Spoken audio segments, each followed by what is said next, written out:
శమీ శమయతే పాపం శమీ శత్రువినాశిని అర్జునస్య ధనుర్ధారి రామస్య ప్రియదర్శిని అంటూ విజయదశమి రోజున శమీ వృక్షాన్ని అంటే జమ్మి చెట్టును ప్రార్థించి ఈ మంత్రాన్ని చదువుతారు. పాండవులు అజ్ఞాతవాసానికి వెళ్లే ముందు వారి ఆయుధాలను జమ్మి చెట్టుపై ఉంచారట.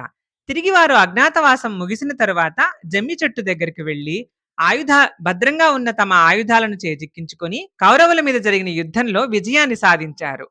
జమ్మి చెట్టు విజయానికి ప్రతీకగా నిలిచింది. అలానే విజయదశమి రోజున పాలపిట్టను చూడడం శుభసూచకంగా భావిస్తారు. శ్రీరాముడు రావణునితో యుద్ధానికి వెళ్ళేటప్పుడు పాలపిట్ట కనిపించినట్లు, దానిని శుభసూచకంగా భావించినట్లు రామాయణంలో ఉందని పెద్దలు చెబుతారు. విజయదశమి రోజున శమీ పూజ చేయడము, పాలపిట్టను చూడడము అమ్మవారి అనుగ్రహాన్ని కలిగిస్తుందని, దాని ద్వారా విజయం కలుగుతుందని భక్తులు విశ్వసిస్తారు.